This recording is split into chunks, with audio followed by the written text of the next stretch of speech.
hoy vamos a hablar entonces de tres principios, que son el principio metafísico, el principio ontológico y el principio cosmogónico. Estos son tres principios que de alguna u otra manera siempre están expresadas en todas las formas tradicionales, sea de Oriente, sea de Occidente, sea en nuestras antiguas culturas indígenas, en las africanas, etcétera, etcétera. Siempre hay, por así decirlo, esta vinculación o esta expresión. Colocamos estos límites, ya vamos a ver a lo largo del curso que estos límites pueden ir variando, ¿no? Entre qué es lo metafísico, qué es lo ontológico y qué es lo cosmológico. Pero de manera general, podemos decir que esta clasificación siempre es pertinente para introducirse en estos temas, ¿no? Que vamos a hablar de temas bastante profundos. El principio metafísico, que es el primero, y es el de orden superior, es uno de los más difíciles precisamente de explicar, dada la naturaleza de lo que se está mencionando. Su propia característica lo hace ser prácticamente inexpresable. De hecho, aprovecho aquí en el Tao Te Ching cómo comienza el Tao, diciendo: el Tao que puede ser expresado con palabras no es el Tao eterno. El nombre que puede ser pronunciado no es el nombre eterno. Lo que no tiene nombre es el principio del cielo y la tierra. Lo que tiene nombre es la madre de todas las cosas. Y luego siguen hablando a partir de este punto de Tao. Pero hacen la aclaratoria de que el Tao que puede ser expresado con palabras no es el verdadero Tao eterno, ¿no? Interesante aquí recomendable el Tao Te Ching. Entonces, ¿por qué nos hacen esta advertencia? ¿Qué nos quieren decir con esto? Que realmente el principio metafísico, que es el primero, fíjense que así es como comienza esta obra, es de naturaleza impronunciable, solamente se puede sugerir. Y así vamos a ver que incluso en nuestra propia Biblia también se sugiere. Comenzamos leyendo en el Génesis: en el principio creó Dios los cielos y la tierra estaba desordenada y vacía.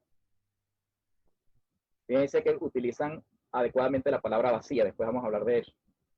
Las tinieblas estaban sobre la faz del abismo y el Espíritu de Dios se movía sobre la faz de las aguas. Fíjense que así comienza el Génesis, precisamente hablándonos de vacío, hablándonos de un abismo. Un abismo es donde tú ves hacia abajo y no se le ve el fin, el final. Habla de tinieblas, no se pueden identificar las cosas. Habla de la faz de las aguas, algo que es maleable, algo que revolotea, una forma que no es bien definida. Y lo más interesante, habla del Espíritu de Dios. Aquí siempre me gusta hacer también una acotación, que si Dios es espíritu, entonces ¿qué significa el Espíritu de Dios? Interesante que en el Génesis se haga referencia al Espíritu de Dios. Una vez más, estamos hablando entonces de cosas que se sugieren.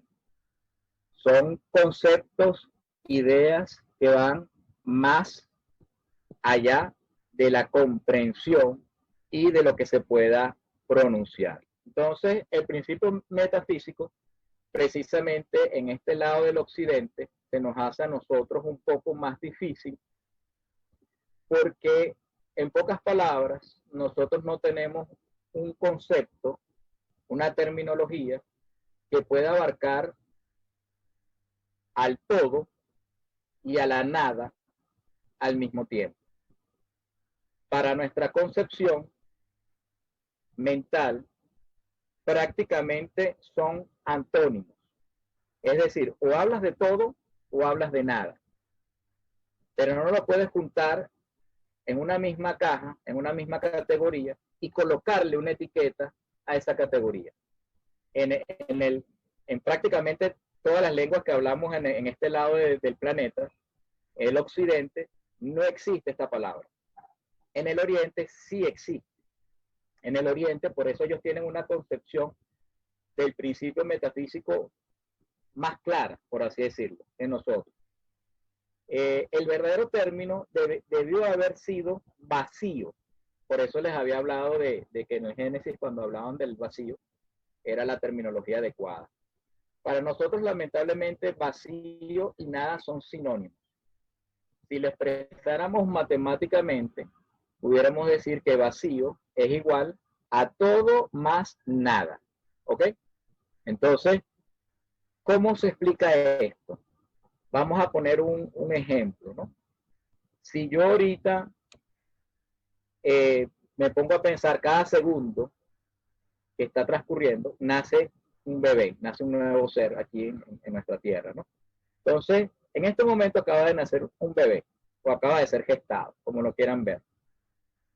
Ese bebé, eventualmente, cuando sea adulto, él tiene la potencialidad de poder ser un profesional, puede ser también un negociante, un artista, una persona religiosa, puede ser un deportista, puede ser incluso un ladrón, o no hacer nada, ser un vago.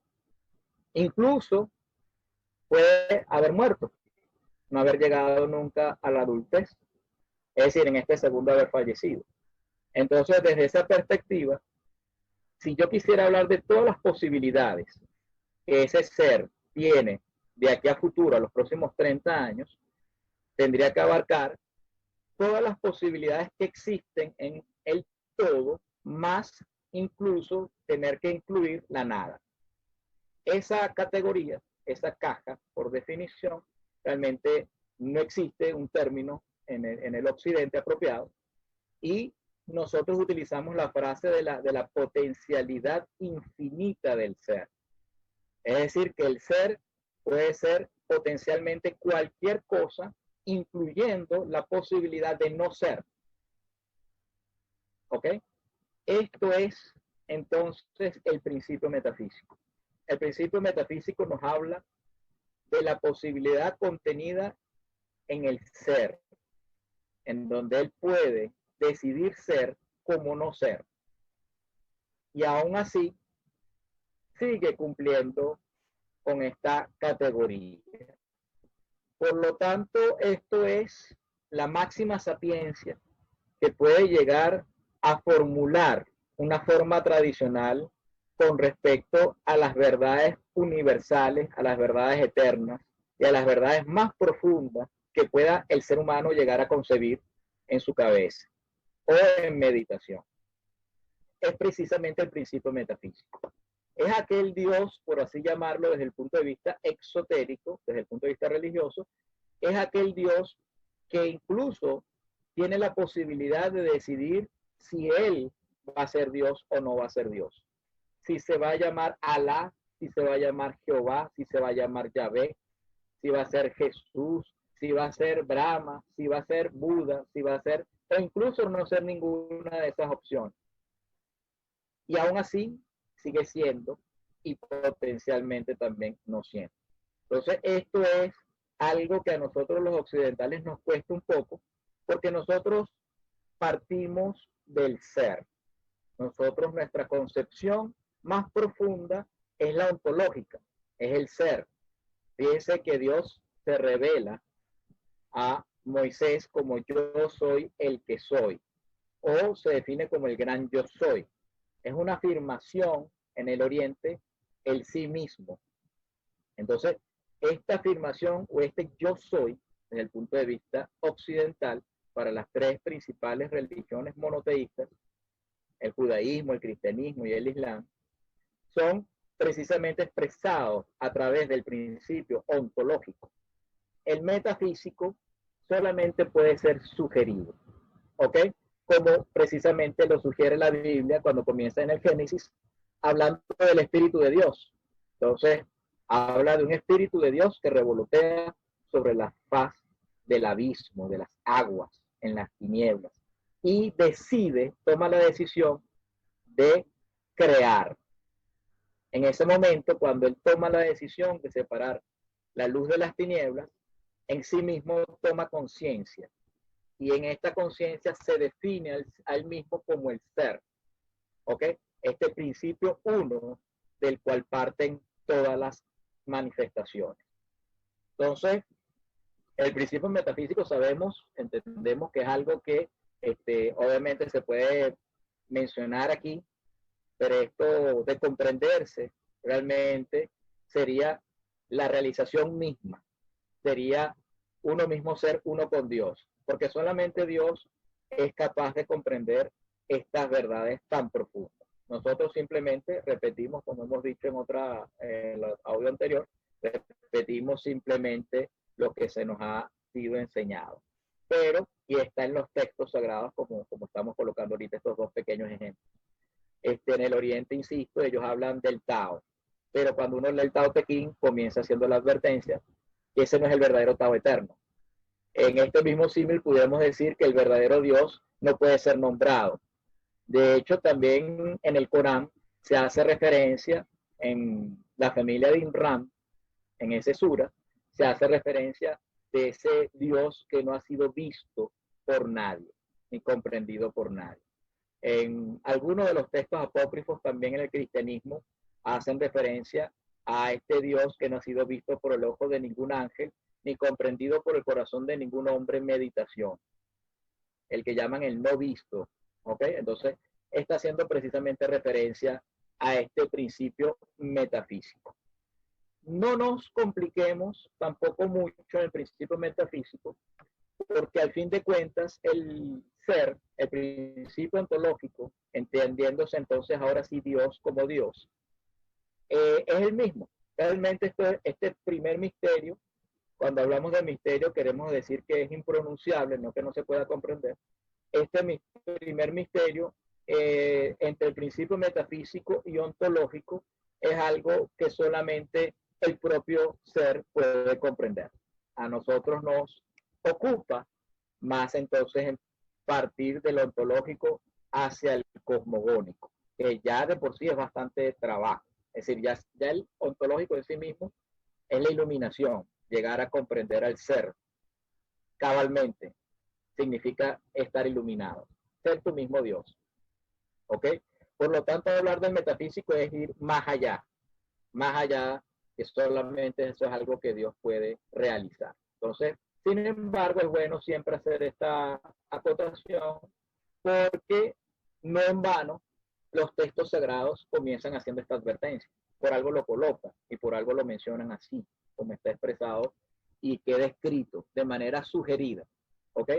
No puede ser literalmente pronunciado. Coloquialmente hablando, el verdadero nombre de Dios solamente Dios lo conoce. Nosotros tenemos simplemente una identificación, ¿ok? Solamente Dios conoce su propio nombre. En el Oriente también, en el budismo, dicen que cuando un hombre llega a comprender en meditación el nombre de Dios, al segundo siguiente cambia.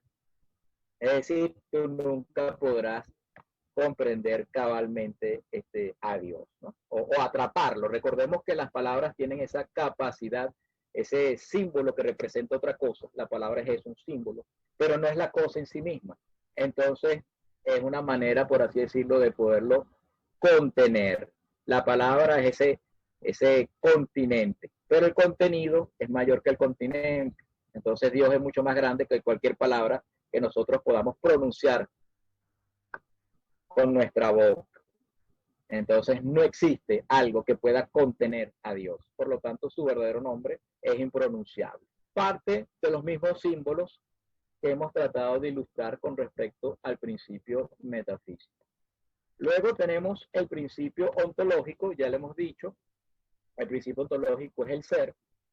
Desde el punto de vista exotérico, siempre parto desde el exoterismo, porque todos hemos cultivado una forma tradicional exotérica, consciente o inconscientemente, voluntariamente o de manera obligada. Sea como fuese, vamos a utilizar la terminología de Dios por ahora. Y Dios efectivamente sería el ser, es el creador, es precisamente el que ha manifestado con su voluntad, con su conciencia, con su deseo, la creación. Entonces, el principio cosmogónico sería precisamente la creación en sí misma, es la criatura, es el mundo, es el universo. Por más indeterminadamente, inconmensurablemente gigantesco que sea el universo, sigue siendo todavía la creación. Entonces, todo lo que podamos, incluso con todas las cosas modernas de la ciencia, que ahora hablan de la antimateria, de la materia oscura, de los agujeros negros, tubos de gusano, incluso energía, no sé qué más, todas esas cosas siguen estando todavía circunscritas dentro de la creación. Entonces, desde el punto de vista religioso, una vez más, todo esto, el universo completo y los hombres como criaturas serían parte precisamente de este principio cosmogónico. Entonces tenemos estas tres principales divisiones: metafísica, que es el ser y el no ser; ontológico, que es el ser. De hecho, fíjense que este curso se llama curso de ontología. Vamos a hablar de ontología porque del principio metafísico no hay mucho que decir. Y finalmente el principio cosmogónico, que no es otra cosa lo que otras formas tradicionales han denominado como los misterios menores. Comprender la creación, el fiat lux, cómo nosotros estamos aquí a partir del ser uno, eso en sí mismo es todo el trabajo de realización espiritual en los misterios menores. Es una empresa gigantesca. Y los misterios mayores es precisamente comprender al ser. Llegar aquí, sí, ahora a la liberación, a la deidificación. Desde el punto de vista oriental, ser un Buda despierto. ¿Ok? Entonces, vamos a utilizar a mí me gusta una herramienta que es bastante occidental, por cuanto a que nosotros se nos es común, ciertos símbolos se nos hacen familiares desde la perspectiva occidental. Nos gusta o no, el occidente no es otra cosa que un mal cristiano, por así resumirlo, ¿no? Como dice Guénon en una de sus obras. Es un cristiano que profesa muy mal su forma tradicional. Y bueno, con todos los errores y con todas las cosas que hemos logrado concebir, eso es lo que pudiéramos mencionar que es la cultura occidental moderna. Y esta cristiandad, mal o bien concebida, parte incluso de esta raíz judeocristiana, que es de la que vamos a hablar ahorita. Entonces, utilizo el símbolo, muy hermoso, por cierto, bastante completo, es un mandala en sí mismo, de el árbol de la vida. Se dice también en el Génesis que el hombre, Adán y Eva, comieron del fruto del árbol del conocimiento o del discernimiento del bien y del mal. Pero el árbol de la vida todavía no se ha comido. Esa está protegida precisamente por una espada flamígera, una espada flameante, por querubines. Entonces el hombre todavía no ha podido comer de este árbol de la vida. Si comiese del árbol de la vida, él mismo sería inmortal. Entonces, es una metáfora muy hermosa que los cabalistas precisamente nos hablan del árbol de la vida. De alguna manera ellos están comiendo de este fruto. Alguna vez alguien mencionó si Adán y Eva fueron terriblemente castigados por haber comido del árbol del discernimiento del bien y del mal. ¿Qué quedará de aquellos hombres que coman del árbol de la vida? Una pregunta interesante, ¿no? Entonces, voy a aprovechar ahora para compartir aquí la pantalla.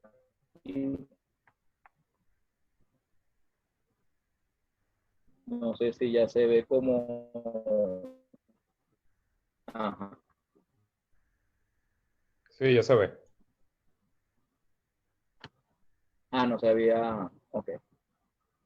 Perfecto. Entonces, comenzamos. El Outshine es precisamente. Y lo primero que hay que ilustrar es que existen varios diseños del árbol de la vida en donde efectivamente colocan lo que nosotros hemos denominado como el principio metafísico. Para ellos, el principio metafísico se desprende en tres arcos, los que estamos viendo aquí, el Ain Sof y el Ain Sof Aur, que son tres velos. Fíjense qué interesante el símbolo del velo, ¿no? Lo que también en el Génesis se menciona como las tinieblas, o el abismo, entonces, o el vacío. Y el Ain significa precisamente eso, vacío. Ain Sof significa el soplo que proviene del vacío. Y el Ain Sof Aur significa la luz que proviene del soplo que proviene del vacío. Entonces, fíjense cómo el vacío bien entendido, no como sinónimo de nada, porque de la nada no puede provenir nada. Aquí hay que tener cuidado porque hay algunas teorías medio cientificistas por allí que quieren decir que el origen de Dios es la nada, ¿no? Tratando de retomar algunos de estos conceptos que son milenarios. No es que de la nada provenga algo, proviene del vacío. Aprovecho para aclarar desde el punto de vista del hinduismo que esta terminología de vacío, cuando se hablaba, ellos realmente hacían referencia a una cuenca, un hueco, ¿no? En una regla que se colocaba, en donde estaban las mediciones, las unidades, y entonces era un huequito, ¿ok? Y en ese huequito tú puedes colocar cualquier cosa, pero también puedes dejarlo sin nada. Entonces ese es el verdadero vacío, es esa cuenca en donde potencialmente cabe cualquier cosa, pero también la puedes dejar sin nada. Entonces eso es vacío. Entonces, en esta potencialidad infinita del ser, en donde puede ser como no ser, es que se entiende realmente lo que es el vacío, no como sinónimo de nada. Hacemos entonces la acotación. Entonces, aquí estamos hablando del vacío, ¿ok? Esa potencialidad infinita. Y cómo esta potencialidad infinita generó el soplo. En nuestro Nuevo Testamento se le ve que también San Juan, en el Evangelio de San Juan, se hace mención al verbo. Se dice, en el principio era el verbo, y el verbo era con Dios, y el verbo era Dios. Que por cierto, de aquí es que se apoya San Agustín para plantearse lo que es la Santísima Trinidad, para aquellas personas que no están de acuerdo con el concepto de la Santísima Trinidad, de que tres son uno. ¿Ok?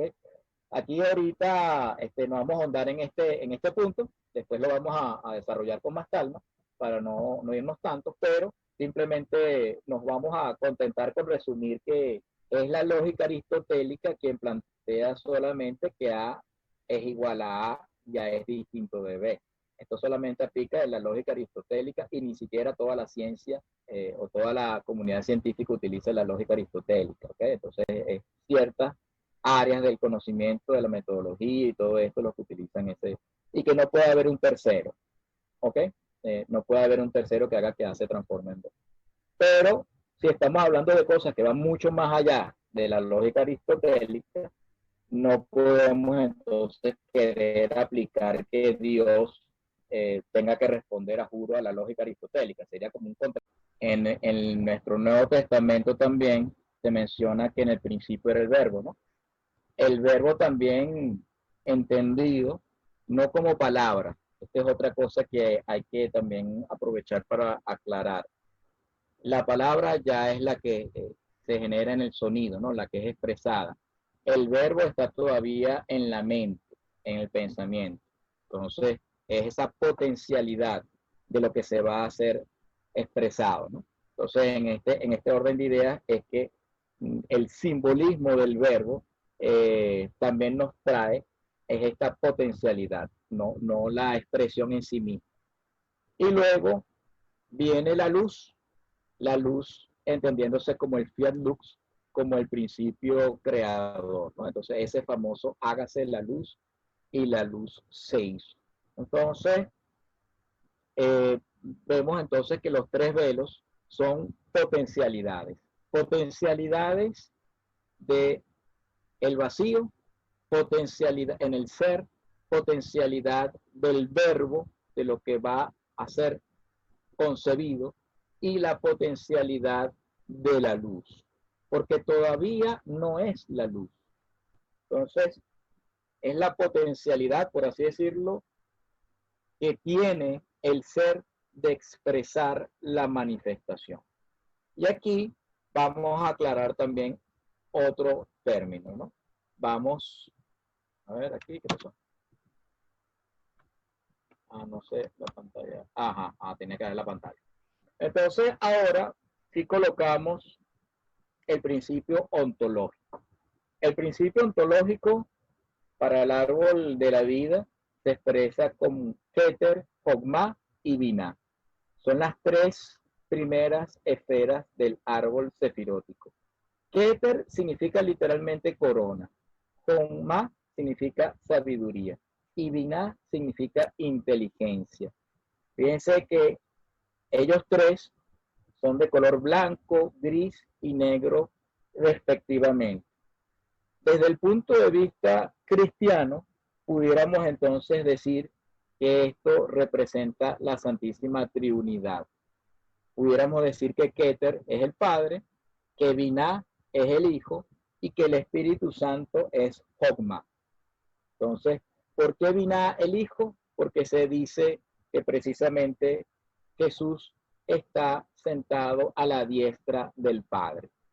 La derecha de Keter, recordemos que la figura en sí misma tiene cuerpo, es decir, no es desde mi perspectiva como observador, sino desde la perspectiva de la propia imagen.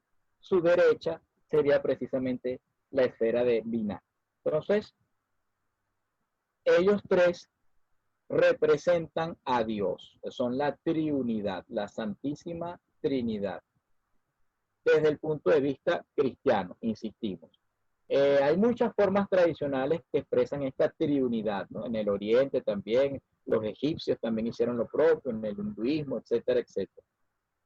Ahorita lo que me interesa recoger es que el principio ontológico tiene esta gran capacidad, es decir, él en sí mismo es la semilla de todo lo que va a ser. Por eso es Padre, Hijo y Espíritu Santo al mismo tiempo. Por lo tanto, Dios mismo ya es el todo. Y esta es la principal cualidad del ser uno. Que el ser uno al mismo tiempo es el ser todo. Es la universalidad. Es ese uno que al mismo tiempo es el todo. ¿Ok?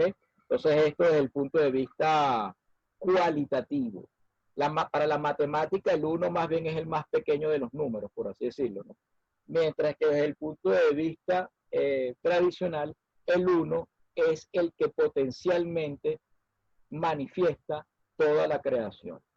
Aquí aprovechamos también para acotar que ya Keter, Jogma y Binah son parte de la manifestación. Y vamos a separar el término manifestación versus creación. La creación, como lo hemos indicado, es lo que hace el creador. Pero la manifestación ya parte desde el principio ontológico. Es ese Dios que decidió ser. Entonces la manifestación parte desde Dios como algo positivo, no positivo de bueno, sino positivo de que está manifestado, es manifiesto. Y luego viene la creación como un subconjunto de la manifestación. La creación obviamente es parte de la manifestación. Entonces, vemos aquí el principio ontológico que nos está diciendo varias características. Una de ellas, tres son una, y este uno al mismo tiempo es el todo. También lo podemos ver en muchas formas tradicionales, como se habla del 1 generó el 2 el 3 y el 3 todas las demás cosas. ¿Ok? Esto tiene en un sentido poético, lo vamos a ver, pero también un sentido ontológico, un principio precisamente que es un símbolo digno de meditar. Luego pasamos a las tres esferas posteriores en el árbol sefirótico que comienzan ahora sí la creación. Y comienza con la esfera de color azul llamada Hesed, que significa misericordia. Luego Yeburá, que significa rigor de color rojo, la quinta esfera, y una sexta esfera que es diferente, que es de color amarillo y literalmente significa belleza. Entonces tenemos la misericordia, el rigor y la belleza como las primeras manifestaciones de la creación. Ahora sí estamos hablando de la creación. Pudiéramos decir que entre, no sé si se ve mi mouse, entre las tres primeras esferas, blanca, gris y negra, y las segundas esferas que ya son de colores, los tres colores primarios, azul, amarillo y rojo, se encuentra un río que las separa. Y es lo que de alguna manera representa esa separación que existe entre Dios y su creación, entre Dios y la criatura, que aquí en el árbol sefirótico es expresado con una esfera que realmente no se coloca, sino que más bien representa un hueco, un abismo, algo que hay que rellenar, que se llama Da'at. Y desde el punto de vista cabalista representa la gnosis, el conocimiento. Un conocimiento que de alguna manera establece un puente entre lo que vamos a denominar el principio ontológico y el principio cosmogónico, o, dicho de otra manera, entre el gran rostro y el pequeño rostro, o entre los misterios mayores y los misterios menores. Entonces, continuamos con las tres esferas siguientes. Séptima esfera Netzah, de color verde, que significa victoria. Hod, de color naranja, la octava esfera, que significa gloria. Y Yesod, la novena esfera, color violeta, morado, que significa fundamento. Aquí tenemos ya entonces 6 esferas. En nuestro Génesis también se habla de 7 días de la creación. Dios, como esta potencialidad que está acá, creó el mundo en 1, 2, 3, 4, 5, 6 y 7 días. El séptimo día es el que tomó de descanso. Esto significa que nosotros nos encontramos dentro de ese gran séptimo día.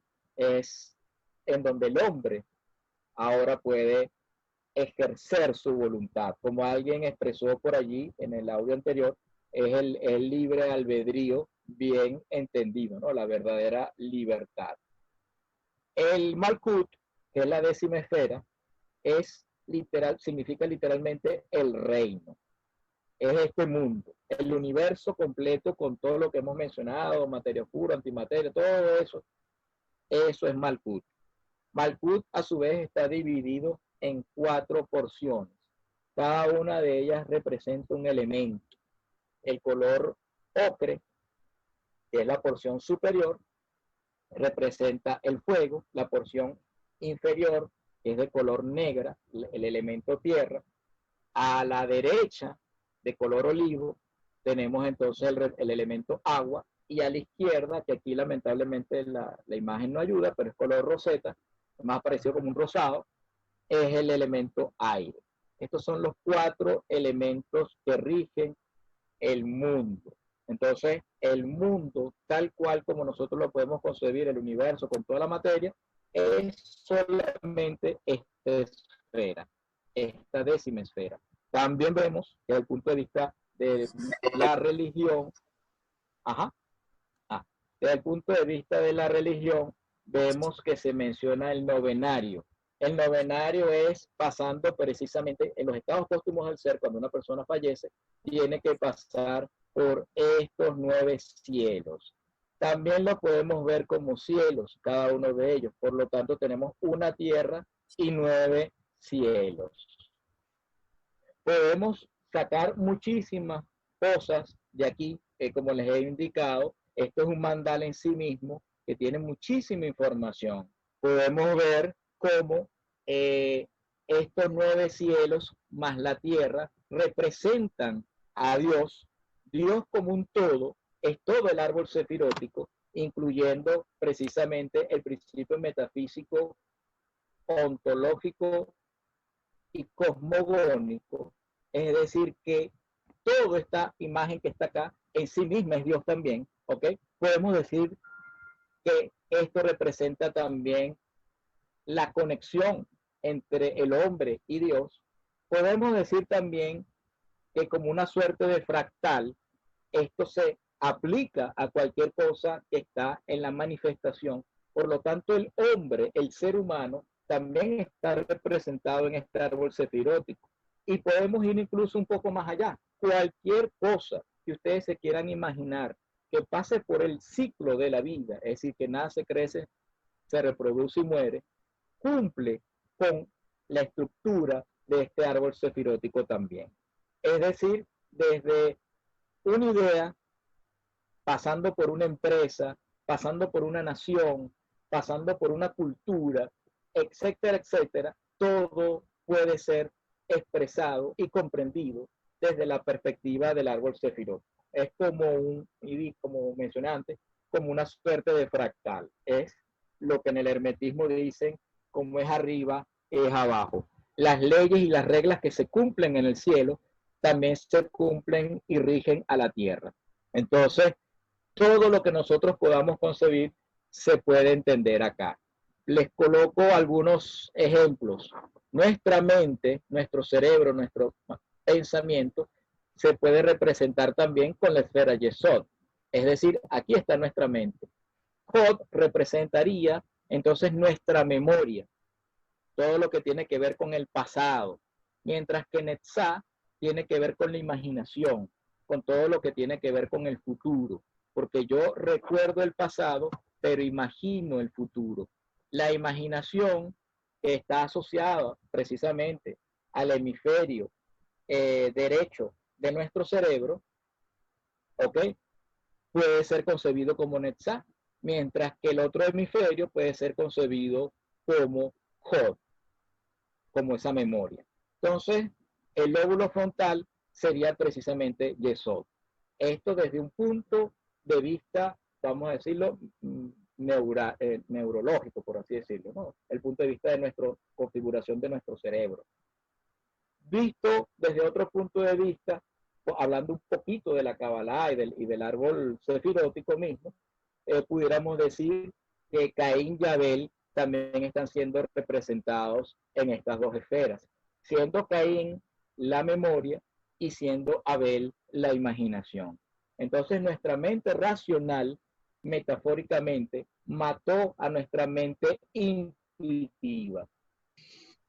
Porque Hod representa la racionalidad, mientras que Netzah representa nuestra intuición. Y de esta manera, metafóricamente, hemos expresado cómo el hombre piensa hoy en día de manera racionalizada y de manera, si se quiere, materialista, ¿no? Y así podemos seguir también hablando de estas dos esferas, la roja y la azul. Cada una de ellas protagoniza una columna. Esta columna que está acá, vertical, conformada por Binah, Yeburá y Hod, representan la columna del rigor, mientras que esta columna que está acá, conformada por Jomá, Hesed y Netzah, representan la columna de la misericordia. Por lo tanto, toda la manifestación se concibe entre esas dos columnas, entre ese delicado equilibrio entre el rigor y la misericordia. Como comentamos en el audio anterior, lo que habíamos expresado en el yin y en el yang. Tiene que haber un equilibrio. Cuando lanzas la red, no puede ser ni muy tensa ni muy floja. Si la tensas mucho, cuando estás pescando, vas a perder la red porque se va a romper, los peces van a quebrarla y se van a escapar los peces y vas a perder la red. Si la aflojas mucho, igualmente los peces te van a arrastrar la red y se la van a llevar y vas a perder los peces y vas a perder la red. Es decir, que en ambos extremos vas a terminar perdiendo los peces y la red. Eso es lo que te tratan de expresar en el budismo con esta imagen del rigor y la misericordia. Por lo tanto, toda la creación y toda la manifestación tiene que tener un perfecto equilibrio. En el momento en que cualquier cosa que a ustedes se les ocurra pensar vaya a alguno de estos extremos, simplemente deja de existir y dejará de manifestarse. Por lo tanto, todo lo manifiesto, sea bueno, sea malo, nos guste o no nos guste, se encuentra circunscrito dentro de estas dos columnas. Y en el medio está la columna de la sabiduría o la columna del equilibrio, que está conformada precisamente por Keter, Tiferet, Yesod y Malkut. Se supone que nosotros estamos acá. Pero realmente, como tenemos todo esto contenido dentro de nosotros, tenemos la potencialidad de lograr conectarnos o nuestro centro de conciencia, hacerse uno con el todo. Entonces, vemos esta posición central de Tiferet. Fíjense que Tiferet está exactamente en todo el medio del árbol sefirótico. Tiene un rol, si se quiere, protagónico, tiene un rol indispensable, y si se fijan, comparado con respecto a Keter, que viene siendo la expresión de Dios, vemos que está como un reflejo. Si aquí este mar lo colocamos, estaríamos viendo como un espejo estas tres esferas vistas aquí abajo, en donde Tiferet nada más y nada menos sería la imagen de Keter. Esto tiene mucho simbolismo, porque por un lado representa el centro de nuestra individualidad, representa lo que hace que yo me identifique con Mauricio Hernández o que yo crea que yo soy Mauricio Hernández. Es el centro de mi ego. Es también lo que hace, y por eso se llama individualidad, que yo sea indivisible. Pero al mismo tiempo, y aquí utilizamos el símbolo del Génesis también, fíjense que se llama belleza. Si recordamos quién era el ángel más bello, es precisamente el ángel que se reveló a Dios, ¿no? El ángel rebelde, Luzbel, el que pensaba que tenía luz propia. Y es lo mismo que ocurre con nuestro ego y nuestra individualidad. Nosotros pensamos que brillamos con luz propia, cuando nuestra luz realmente es el reflejo de la luz divina. Es decir, solamente hay una luz, que es la luz de Dios. Pero nosotros pensábamos que nosotros tenemos ese brillo por nosotros mismos. Y ahí está nuestra rebeldía precisamente. Entonces nosotros no somos otra cosa que una proyección, una extensión de Dios uno.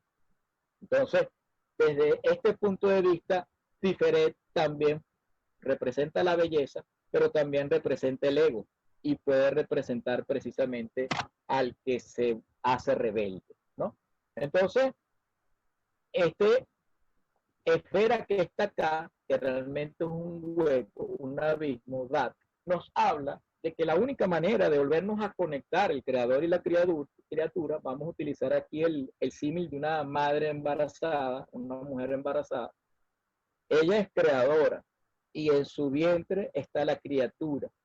Y madre e hija o hijo están conectados por el cordón umbilical. Ese cordón umbilical, en el momento de la luz, precisamente, de cuando se da la luz, se corta y se separa el individuo, la criatura, de su creador, de su madre. ¿Ok? Cuando se da esta división, esta tijera, es equivalente a la fractura que se da aquí entre el gran rostro y el pequeño rostro, que son estas 7 esferas inferiores que están acá. El pequeño rostro, a pesar que son más, el pequeño rostro, y estas siendo menos son el gran rostro. Entonces, la única manera de volverse a conectar el principio ontológico con el principio cosmológico, o el creador con la criatura, ahora es a través de la gnosis, del conocimiento.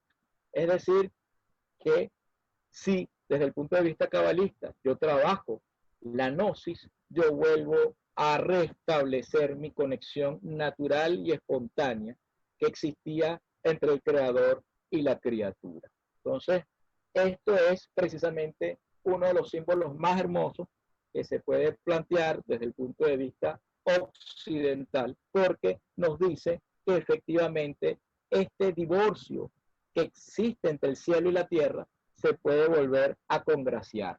Es el pacto de la alianza eterna entre el cielo y la tierra, que está expresado en muchas formas tradicionales, también en el cristianismo a través de la figura de Jesús, y desde el punto de vista de los cabalistas a través de esta gnosis, de este conocimiento.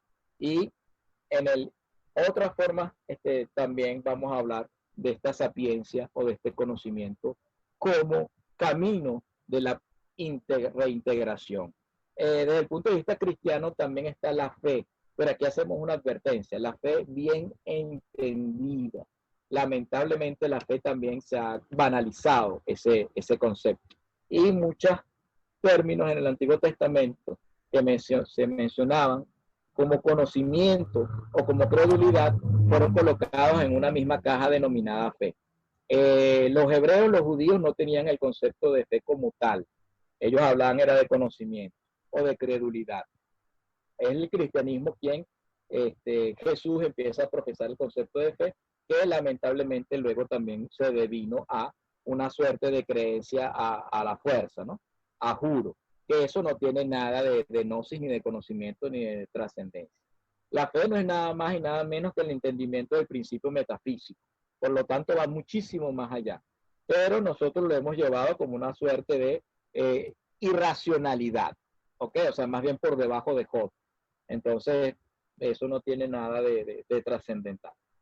Bueno, entonces continuando, muchas formas tradicionales han planteado el cómo volverse a establecer esta conexión, cómo volverse a entablar este principio ontológico con este principio cosmogónico. Este árbol sefirótico tiene muchas otras expresiones que dar. Podemos decir otras cosas, podemos decir, por ejemplo, que cada una de estas esferas puras que se encuentran acá son ángeles en sí mismos, son ideas puras, son estados angelicales, o lo que se ha denominado también los estados superiores del ser. Mientras que todo lo que se encuentre por debajo de Malkut son los estados inferiores del ser. Es lo que desde el punto de vista cristiano pudiéramos denominar como demonios y vicios, bajas pasiones y cosas así. Para decir algo más interesante todavía, todo tiene que ver con la percepción y con la conciencia. El atributo principal de Dios, porque cada uno de estos representa un atributo de Dios, la misericordia, el rigor o la justicia, la gloria, la victoria, el fundamento. Aquí están también las religiones, aquí están también todos los textos sagrados, en el fundamento. Y el mundo, el reino, fíjense que esta es la corona, Keter, y el reino, Malkut. Todos ellos son atributos de Dios.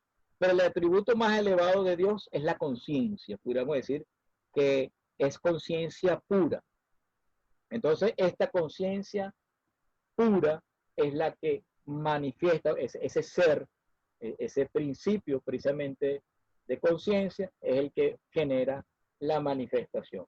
Cada uno de estos es un atributo y nosotros podemos con nuestra conciencia ir iluminando todos estos mundos o todos estos cielos, estos estados angélicos, armonizarlos dentro de nosotros hasta llegar al punto de entender que realmente nunca fuimos nosotros, sino que fue Dios mismo. Como hemos dicho también en el audio anterior, es Dios conociéndose a sí mismo. Pero lo que les estaba mencionando era que lo que está por debajo de Malkut realmente al final del día es el mismo principio metafísico que está acá. Entonces, el principio metafísico realmente bordea a todo el árbol sefirótico, siendo esto un huevo, lo que llaman precisamente el huevo del mundo o el huevo cósmico.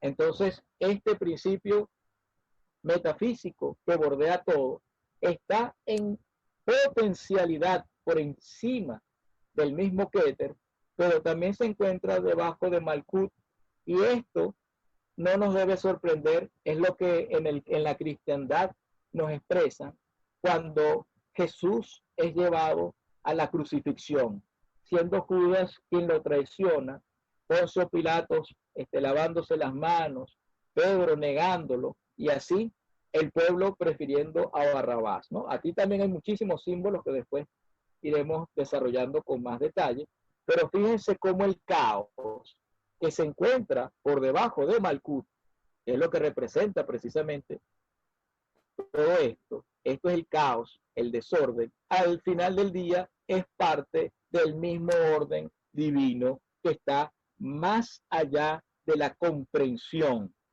Es decir, que al final del día era la misión que Jesús tenía que cumplir en la tierra. Era precisamente el mandato divino de Dios que todo eso aconteciera. Entonces, ¿cómo se puede entender que el caos que representa haber entregado al Maestro, haber entregado al Hijo de Dios a un juicio injusto, sea también parte del gran misterio divino de Dios para con los hombres? Entonces, esto solamente se entiende cuando se logra meditar en el principio metafísico. Este caos superior realmente es el caos inferior. Lo único que cambia es la conciencia. Si tu centro de conciencia se encuentra acá abajo en Malkut, como se ilustra en el simbolismo de Judas, o se encuentra acá arriba en Keter, como se ilustra precisamente en el simbolismo de Jesús. Fíjense que San Pedro le dice que él debe salvarse y él le responde a San Pedro: apártate de mí, Satanás. O sea, lo identifica como alguien. Fíjense el símbolo de Tiferet que hemos mencionado, el ego. El diablo es quien se revela a Dios porque quiere salvarse a sí mismo. Es la individualidad pura, el principio de identidad. Entonces Pedro quería que Jesús se salvase. Y no, yo no me tengo que salvar. Yo tengo que ir a sacro oficio, que es lo que realmente significa el sacrificio. Mientras que Judas lo entrega su cuerpo, pero a cambio de unas monedas, que por cierto los metales están representados en Malkut aquí abajo. Entonces, son muchos símbolos dignos de reflexionar y de meditar. Jesús mismo dice que él tiene que ser entregado, pero pobre de aquel hombre que lo vaya a entregar. Habrá preferido no haber nacido jamás. Y es la suerte precisamente de Judas, que se encuentra metafóricamente, según el simbolismo, en el infierno, en un infierno, por traidor. Entonces, él está aquí abajo porque su centro de conciencia estaba aquí abajo, a pesar de que estaba cumpliéndose lo que estaba aquí arriba.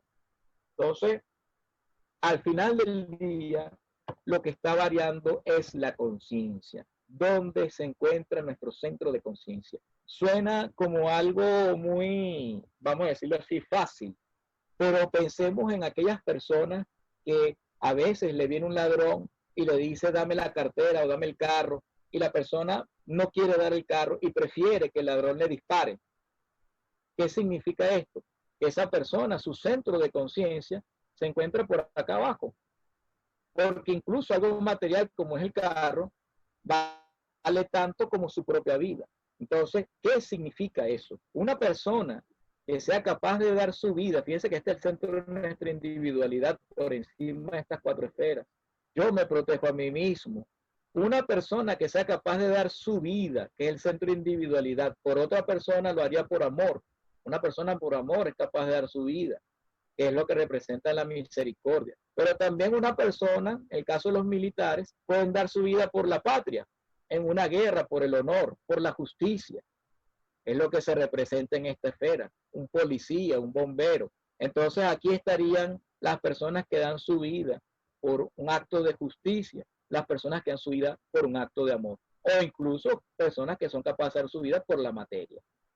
Todos dieron la vida, pero cada quien dio la vida con un centro de conciencia distinto, unos superiores y otros inferiores. Asimismo, desde cierto punto de vista, en el sacro oficio, Jesucristo en el sacrificio dio su vida, pero dio su vida para precisamente conectarse con el ser uno con Dios, estar sentado a su diestra y ser parte de la Santísima Trinidad. Entonces, todo esto es lo que está, fíjense, representado en un simple gráfico, en un simple mandala, que dice mucho más. Hemos hablado solamente de las 10 esferas, pero si ustedes ven, aquí se encuentran 22 senderos, que son 22 líneas, que conectan precisamente a las esferas entre sí, algunas de ellas con las otras, no todas entre sí.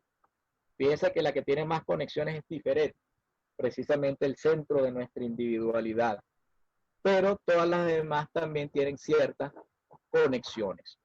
Hay quienes mencionan que el camino de la creación, como Dios hizo al mundo, al universo, fue a través de este sendero del 1 hacia el 2, del 2 hacia el 3, del 3 hacia el 4. Este fue el sendero que se perdió, el cordón umbilical que fue cortado.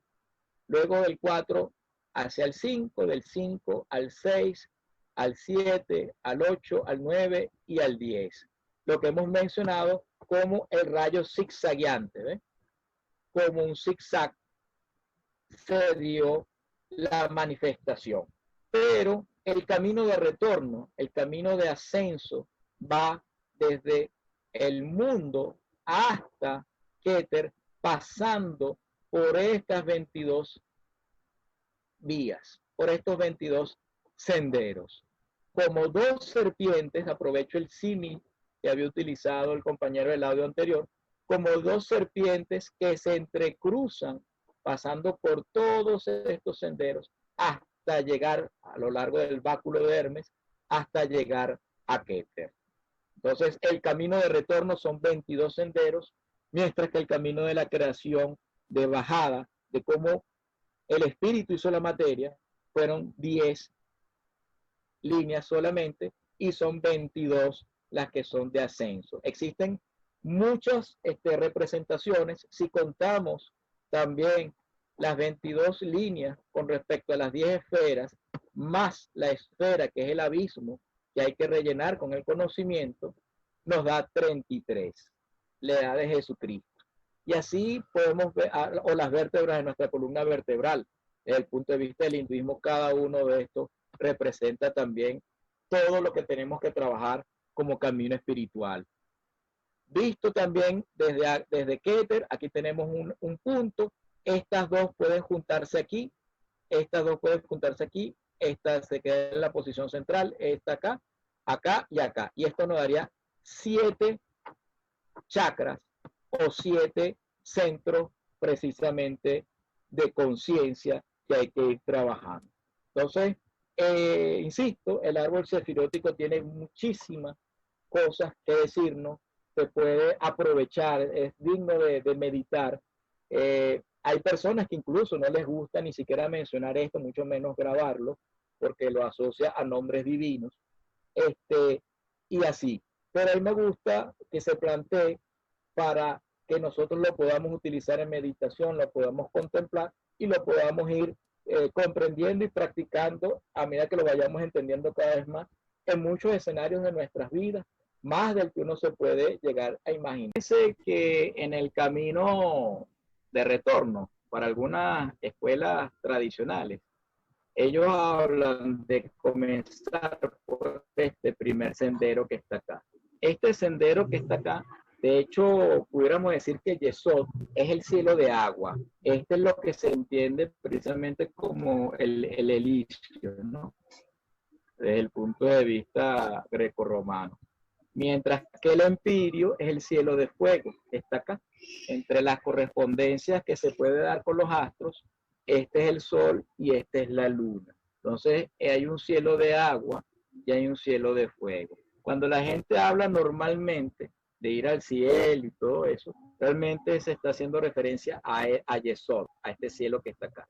Mientras que el empirio, que por cierto se encuentra en el himno nacional de Venezuela, cuando se dice, y desde el empirio, el supremo autor, está haciendo referencia a este cielo que está acá. Interesante que pocas personas meditan, ¿no? En por qué se menciona este empirio. Este cielo de fuego es un cielo sin forma, mientras que este es el cielo de las formas. Estas 3 primeras esferas representan el mundo de las formas, mientras que estas 3 segundas esferas representan el mundo de las ideas puras sin forma. ¿Ok? Por lo tanto, aquí se entiende que este es un cielo en donde no necesariamente va a estar representado con formas, colores, etcétera, etcétera. Son más bien sensaciones. Es lo que pudiéramos incluso catalogar como tan matras, como las sensaciones de los sentidos sin ser los sentidos en sí mismos. Luego, aquí atrás, o más adelante, mejor dicho, más hacia arriba, o más profundo, desde el punto de vista esotérico con ese, estas tres que están acá ya representan a Dios. Ya esto es la Santísima Trinidad. Por lo tanto, el último cielo que vamos a tener referencia es este que está acá. Y visto así, estaremos hablando de tres grandes cielos, en donde uno mismo es Dios, el cielo de las ideas puras y el cielo de las formas. Una persona cuando muere, desde el punto de vista, vamos a decirlo, exotérico con X, la persona iría a este cielo. Fíjense que muchos curas, reverendos, utilizan el color morado, precisamente en estos trabajos que se hacen en los estados póstumos del ser. En el caso precisamente de cuando una persona perece, ¿no? Entonces, se utiliza precisamente el color morado. Incluso vemos como algunas tradiciones, como los yoruba y otras formas tradicionales, utilizan también hasta, ¿cómo se llama? Berenjenas y cosas así para tratar de trabajar en este tipo de escenarios, ¿no? Entonces, lo podemos ver como un cielo, podemos ver esto como el segundo cielo. El camino entonces se hace acá, este es el primer paso. Este es el paso que se denomina de la religión. Cuando una persona es vinculada a una religión, se le garantiza esta conexión que está acá, esta primera conexión que está acá. Por lo tanto, toda persona que profesa una religión ya tiene garantizado por lo menos un cielo, ¿ok? Siempre y cuando obviamente lo trabaja. Si hace las cosas mal, obviamente iría para abajo. Luego, en el camino de realización espiritual, hay quienes se van por este sendero y luego por este otro. Este sendero que está acá es uno de los más interesantes. Es el sendero de la imaginación creadora. Es el sendero que precisamente se trabaja con la meditación. Entonces, lo que se busca es la contemplación de un símbolo, imaginación, ¿ok? Que logre conectarte con tu verdadero ser, con tu verdadera esencia. Y estas mismas formas tradicionales trabajan esta conexión que está acá.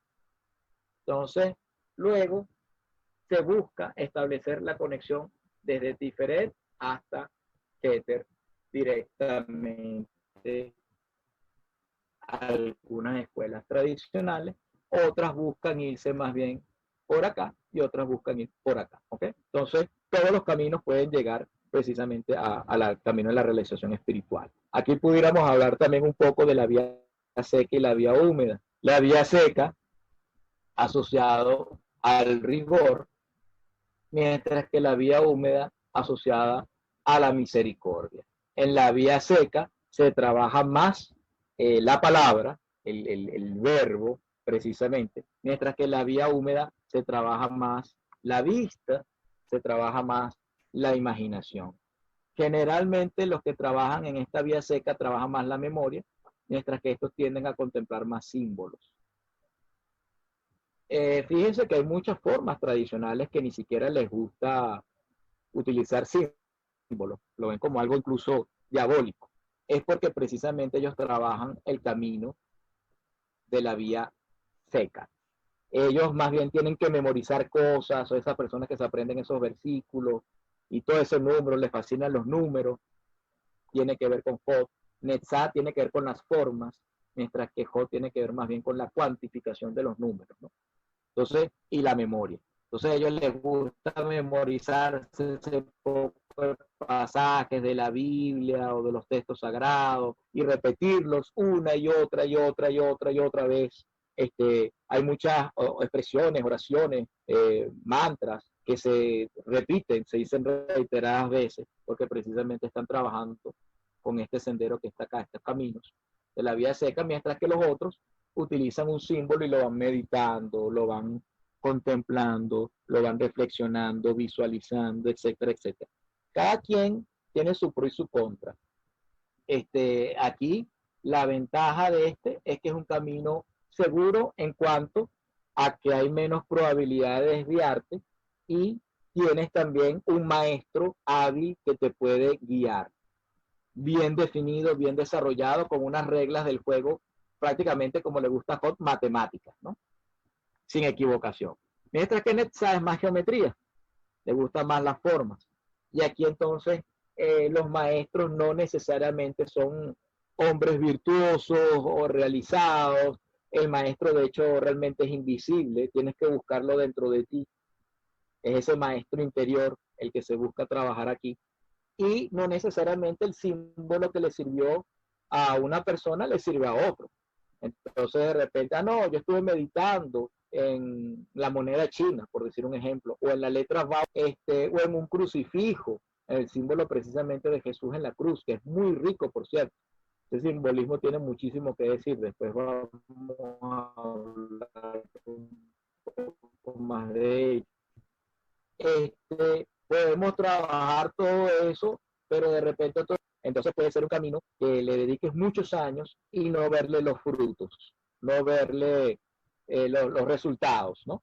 Y puedes sentir que incluso perdiste el tiempo, que no avanzaste, incluso que retrocediste.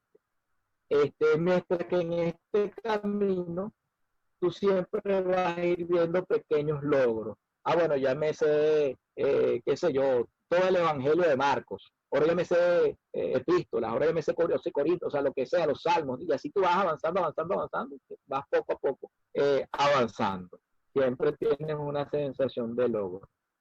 En cambio, es de años, también te lleva muchos años, pero vas avanzando poco a poco. En cambio aquí, en un solo chispazo, puedes conseguir tu misión y con tu misión que te ha sido develada, poder entonces establecer aquella oportunidad de Dios que cada uno de nosotros es y en función de eso, poderte entonces iluminar, poderte realizar. También desde el punto de vista del budismo se habla del carro pequeño y el carro grande. El carro pequeño es el individual, es el que cada quien tiene que buscar su misión, mientras que el carro grande es precisamente ponerse al servicio de una forma tradicional. Entonces tú terminas estando en un templo, colaborando, ayudando, dando instrucciones, etcétera, etcétera. Y así está haciendo también uno con esta gran misión, vamos a decirlo así, una misión que de alguna manera es genérica y le sirve a todos los hombres. Entonces cualquier persona que colabore a una forma tradicional está cumpliendo con una misión divina. Entonces, desde este punto de vista, están en el carro grande, ¿no? Entonces, bueno, todo tiene su pro y su contra, tiene su bemol, por así decirlo. Eh, Cada quien tiene que descubrir dentro de sí cuál es la mejor manera que le funcione. Te puede servir la vía seca, te puede servir la vía húmeda, te puede servir el carro grande, te puede servir el carro pequeño, te puede servir el cristianismo, te puede servir la vía sufí, te puede servir la cabalá o el hinduismo, la casta brahmánica, o puede ser budista o iniciarte en el Tao, ¿ok? Entonces, distintos caminos que cada quien tiene que ir buscando su afinidad, cuál es la mejor manera. Igualmente, si yo soy más kinestésico, por decir un ejemplo, entonces de repente el yoga me puede ayudar un poco más. Si yo soy más visual, entonces puedo usar la meditación. Si yo soy más auditivo, entonces puedo utilizar más las vías que tienen que ver con la vía seca. Si yo soy más sedentario o soy más nómada, si yo soy más sedentario, entonces puedo meditar en un sillón. Si yo soy más nómada, tengo que meditar mientras voy caminando. Entonces, existen distintas maneras, distintas vías, dependiendo del alma de cada quien. Y las formas también. Yo me identifico más con el amor, me identifico más con el conocimiento, me identifico más con las acciones. Entonces existen distintas formas tradicionales en donde tú precisamente trabajas más las acciones, la caridad, en otras trabajas más la fe, en otras trabajas más entonces esa filia, etcétera, etcétera. Si yo tengo el vaso medio lleno o medio vacío, es más fácil, si yo lo tengo medio vacío, por así decirlo, que yo termine de vaciar la taza. de hacer la taza, entonces quedarme como un niño y poder imitar a Dios. Mientras que si la tengo media llena, lo que tengo que hacer es terminar de agotar las posibilidades del ser, terminar de consumarlas, para que entonces, estando en ese estadio, me vuelva uno con Dios. Porque si yo vacío la taza, me hago la pregunta, ¿de dónde vengo? ¿De dónde vengo? Venimos de Dios. Si termino de colmatar la taza y termino de agotar las posibilidades que están contenidas dentro del ser de Mauricio, lo que hago es a dónde voy. ¿Y a dónde voy después de que muera? A Dios también. Entonces, vengo de Dios y voy a Dios. Es el sendero precisamente de la memoria de dónde vengo y el sendero de la imaginación a dónde voy. Voy a Dios y vengo de Dios. Pero también me puedo preguntar realmente quién soy yo. Pero quién soy yo. Fíjense que este sendero es más corto. Yo realmente soy el ser. Entonces, quien se responda a esto de manera, vamos a decirlo, profunda de su corazón, realmente se está identificando con la conciencia pura.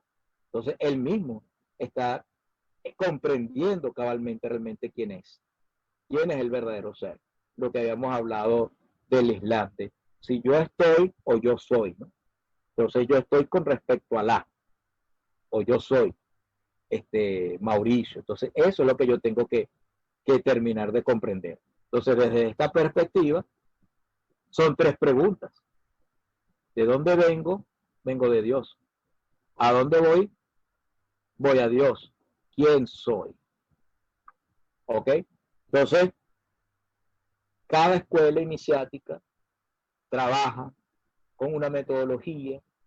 También estas metodologías se adaptan a las circunstancias de la individualidad, se adaptan a las culturas, a las sociedades, a los tiempos.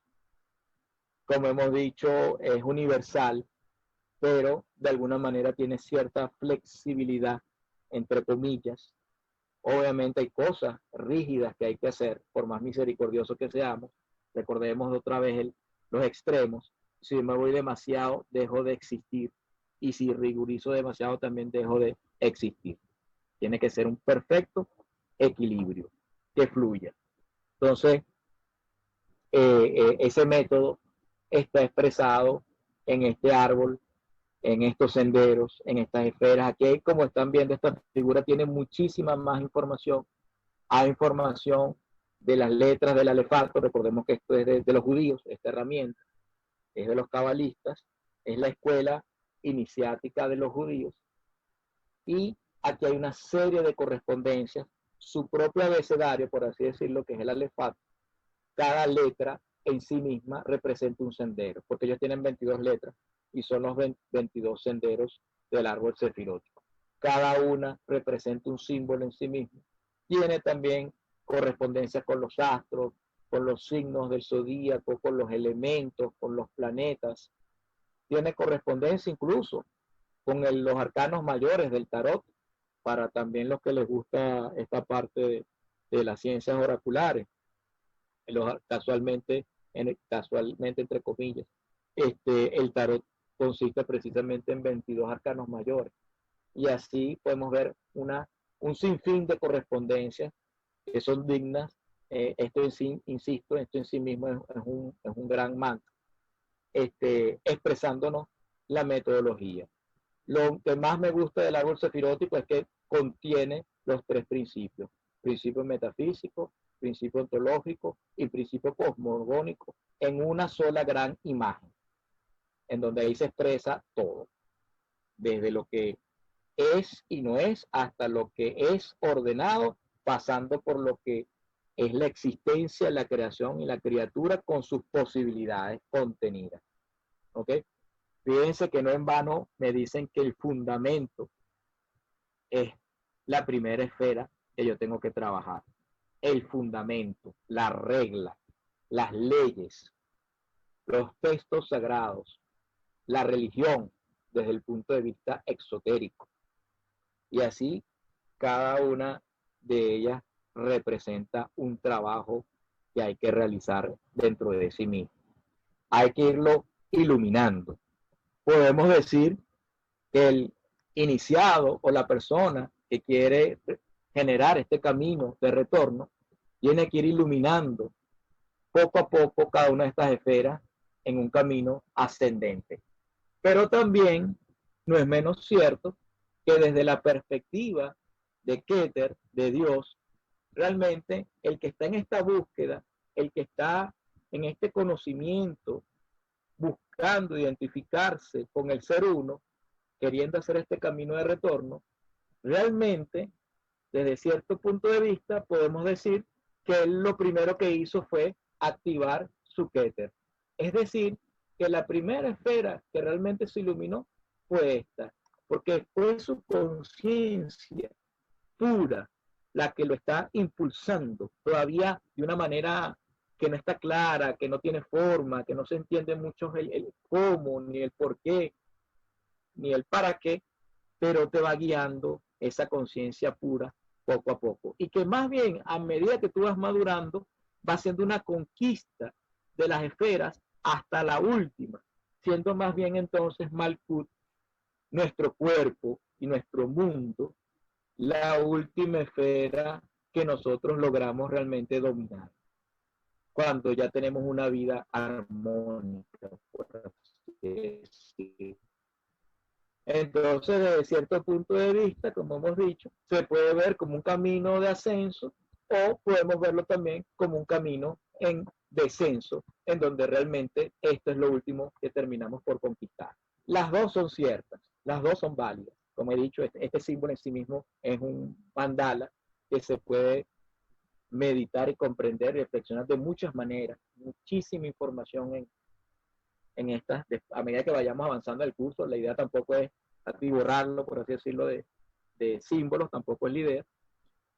Vamos a ir ahondando cada vez un poquito más en el árbol sefirótico. El árbol sefirótico yo lo voy a estar usando recurrentemente, ¿no? A lo largo de todo el curso para expresar varias ideas. Podemos también decir que estas 5 esferas que están aquí alrededor de Tiferet, Gesed, Yeburá, Netzá, Hod y Yesod, que le están bordeando, representan nuestros 5 sentidos.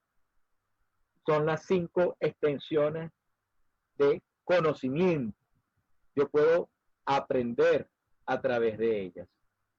Pero precisamente es mi centro de conciencia quien termina nutriéndose o no. Vemos en la cristiandad el símil de las 5 vírgenes prudentes y las 5 vírgenes necias. Las 5 vírgenes necias que se quedaron con la lámpara sin aceite, tuvieron que buscar aceite y se perdieron de conocer al marido. Mientras que las 5 vírgenes prudentes sí tenían aceite y pudieron casarse con el amo, con el Señor. Esto quiere decir, si estas 5 esferas se quedan viendo hacia afuera, hacia el mundo, o se quedan viendo internamente hacia adentro y conocer al Señor, conocer a Dios. Entonces, nuestros textos sagrados, nuestras formas tradicionales, folclore, etcétera, etcétera, una y otra vez repiten los mismos símbolos, los mismos pasos, los mismos métodos. Y aquí simplemente lo tenemos bien condensado. Obviamente hay que involucrarse un poquito con la figura, para ir entonces sacándola cada vez mejor provecho y mayor comprensión. Esta es una figura que ellos utilizan, los cabalistas, para explicar prácticamente, como he dicho antes, cualquier cosa. Y les ha funcionado por siglos y siglos y le siguen sacando provecho. Y no se le ha colocado ni una esfera más, ni se le ha quitado tampoco ninguna esfera. Son esas 10. Fíjense que incluso nuestro sistema matemático, en función de 10 números. Entonces, para nosotros el número 10 tiene un profundo valor simbólico que está arraigado en nuestra cultura y en nuestra mente. Algo que es importante aclarar, esto, insisto, no significa que Dios sea así. No significa que Dios sean 10 esferas, ¿ok? Porque Dios, insistimos, es infinito y tiene la potencialidad infinita del ser. Por lo tanto, nada lo puede acotar. Estas 10 esferas es la manera que nosotros tenemos de poder comprender a Dios. Es decir, que esto es una herramienta para los hombres. No es que Dios sea así y Dios esté limitado así. No, Dios es Dios y Él puede ser como no ser. Pero nosotros, para poder entender este camino, nos hemos planteado estas 10 divisiones, estaciones, que son las esferas, más los senderos, que son los caminos, para más o menos tratar de darle forma a algo que de por sí es infinito, en la verdadera terminología de esa acepción de esa palabra, esa concepción, infinito. ¿Ok? Entonces, Dios es infinito. Tú no le puedes dar forma a Dios, ni le puedes poner etiquetas. Estas etiquetas son didácticas. Son para que nosotros podamos comprender más fácil cosas espirituales que nos están hablando de un orden sutil, tan trascendental y tan profundo, que prácticamente es inconcebible, o sea, hablar nada de estos temas. Entonces, esta es la manera de cómo las escuelas iniciáticas a lo largo de milenios han podido recopilar un método que funciona, que sirve, con el que varios hombres han podido llegar a la iluminación, justamente de una manera que pueda ser más digerible. Entonces estamos hablando de algo didáctico y por eso es que yo no tengo ese pudor, por así decirlo, de algunas personas, algunos hermanos que se encuentran en estos caminos. Ellos dicen, no, estos nombres no se pueden ni siquiera mencionar, no puedes ni siquiera dibujarlo, no puedes, fíjense que lo estamos hasta colgando en YouTube. Entonces, porque precisamente no se trata de que nadie está transgrediendo a Dios realmente o no. Dios es infinito, insistimos en eso. Se trata realmente de cómo yo puedo tratar de comprender cosas que escapan de mi comprensión y que lamentablemente mi cultura, mi historia, mi sociedad, mi formación nunca me lo explicó y nunca me lo ilustraron. Y simplemente de Malkut pasamos a Keter de un solo golpe. El cielo es el cielo, es uno solo, Dios es así y no hay más nada que hablar. Entonces, el método, el camino de cómo yo puedo trabajar sobre mí mismo se me hace prácticamente imposible. ¿Okay? Aquí se me hace como un sinsentido.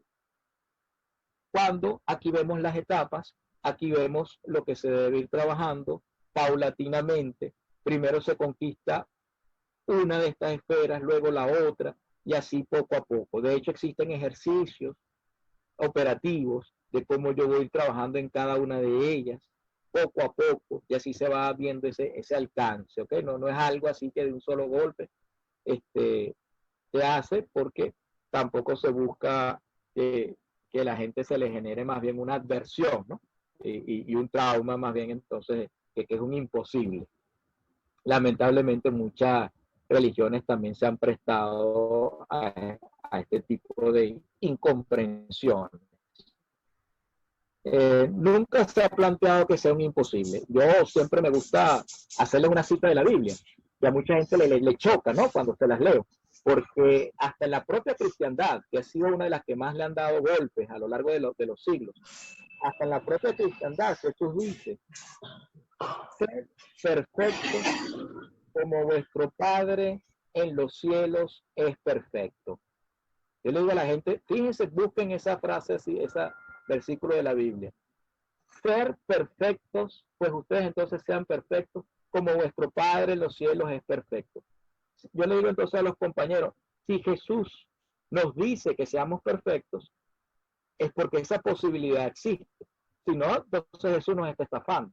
Entonces, ¿para qué Jesús nos dice algo que es imposible? Entonces, es posible.